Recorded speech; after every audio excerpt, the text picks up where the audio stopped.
Salutations. It's a beautiful day here.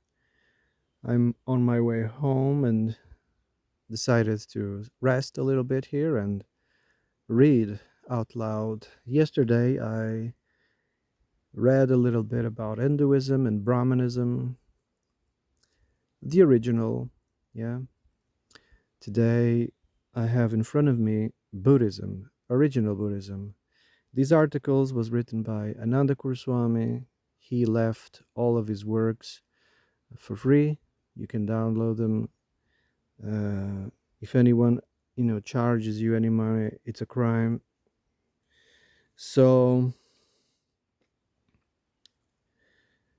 if one is interested in philosophy, religion, ontology, theology, one must seek the original texts because there's so many spin-offs of the originals. It's insane. You ought to find the originals and the correct translations. Depending on the mind, depending on the point of view, mistranslations is going to happen. Misunderstanding is going to happen. You see, one has to learn and discover that nothing can be known except for the modality of the knower. Each one of us has a different perspective. And when you're talking about philosophy or metaphysics, religion, ontology, theology, you are or you have to have a magical mind, an artistic mind. You see, if you don't, then things, become very far away from the center. Lots and lots of these philosophies, get reduced to nihilism, materialism, soul denying, etc. So we have to think King Ashok. He he wrote down in the five Nikayas. He wrote down original Buddhism because back then original Buddhism, like everything else, was passed from mouth to mouth. And I know, why. Because it was the only way you could see if the student understood. You see, you were face to face. The master was face to face with the apprentice, and the master could adapt to the student point of view, to the student mode of knowing. He could change the analogies, change the metaphors. He could change everything in order for the student to understand.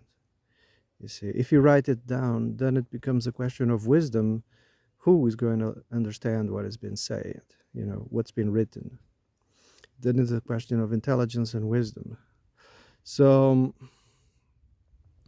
so King Ashok decided to write these things down. But then again, so many have misunderstood what was written. So many.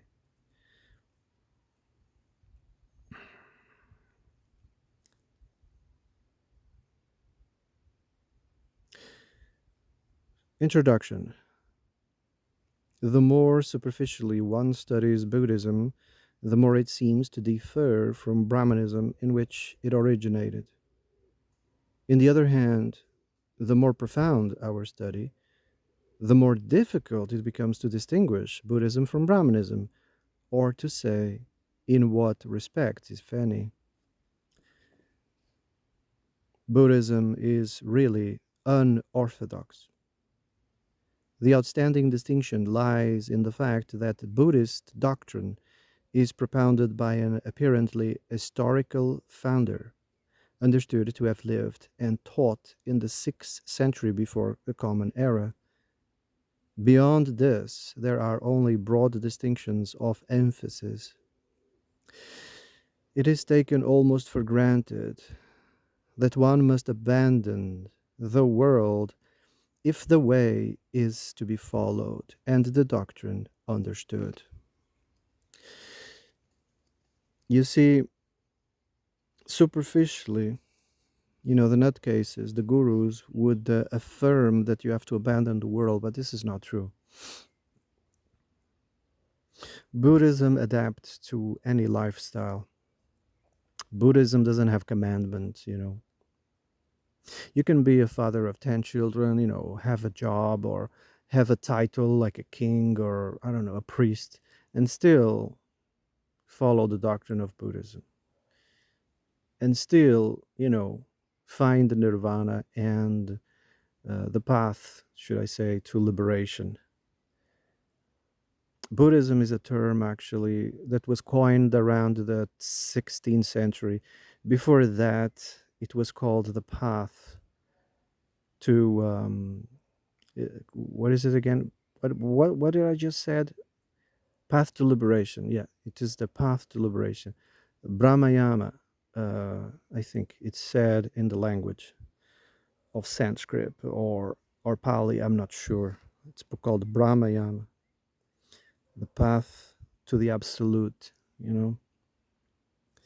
So the teaching is addressed either to Brahmins who are forthwith converted or to the congregation of the monastic wanderers who have already entered on the path. Others from whom are already perfected are huts and and become, I'm sorry, and become in their turn the teachers of other disciples. These are huts, you see. They were people who had abandoned on all materiality. They lived in the woods, you know, men and women of all ages, you know, gathered in groups, and they simply hone their skills. They hone their philosophy, and they had many disciples and masters, etc. So there were others, the Brahmins, the caste system of the Brahmins. You see, they passed from birth. You know, it was a family thing, an hereditary thing. They were, you know, the kings, right? The aristocrats, and then there was the layman.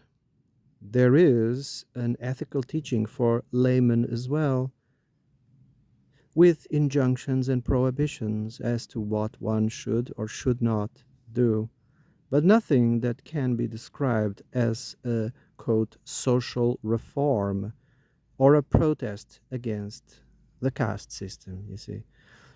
Buddhism came along, Brahmayana, the path to the absolute, came along as like a reformation because things was getting out of hand. You know, it was being misrepresented as it is today. You know, today people think of Buddhism as being an a soul denying, you know, philosophy. Way back when, it was probably happening the same thing.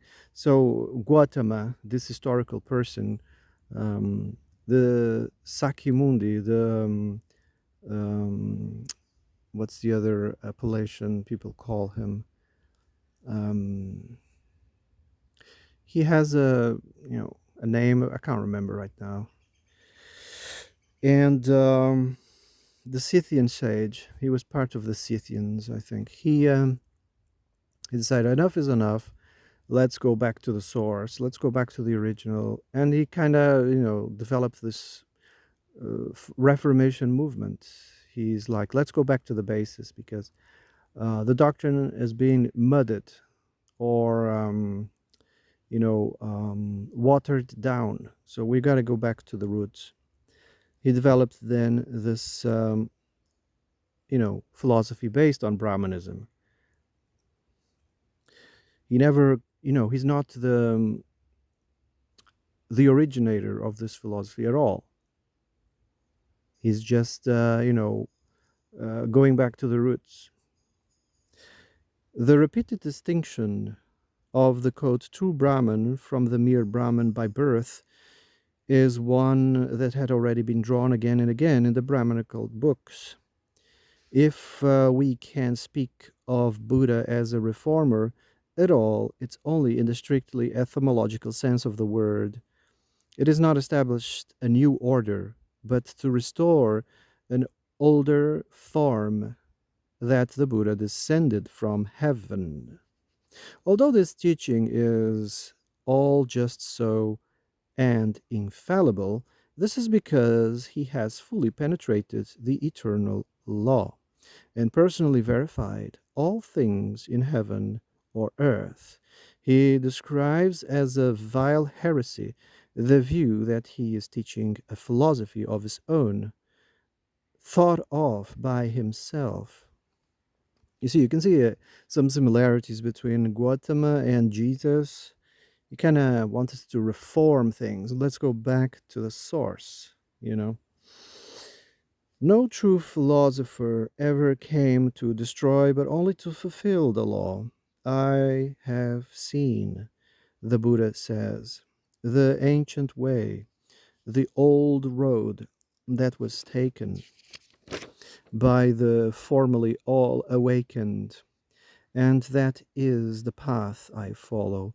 And since he elsewhere praises the Brahmas of old who remembered the ancient ways, that leads to Brahma, that leads to the Absolute.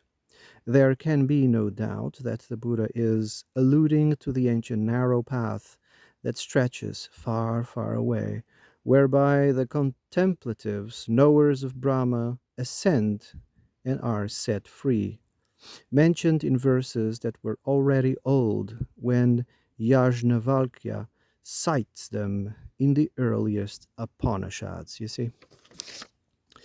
This doctrine is mentioned in the Bhagavad Gita, it's mentioned in the Rig Veda, it's mentioned in the Upanishads. It's nothing new. Gautama, he simply, decided, let's go back to the sources because you guys have distanced yourselves too far from the center.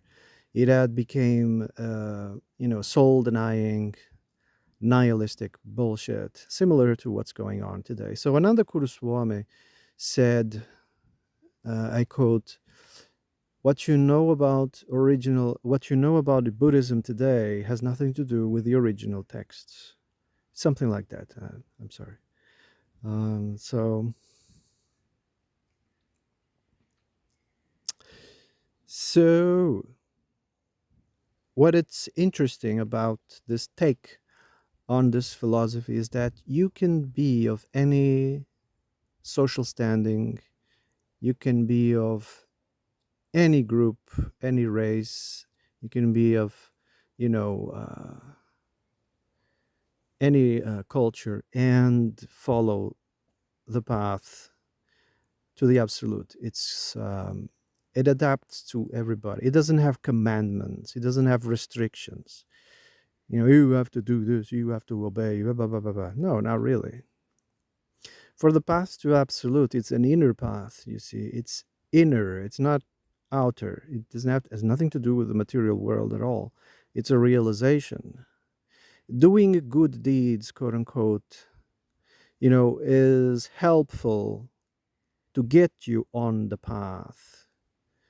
But once you reached the destination, you don't need the boat anymore.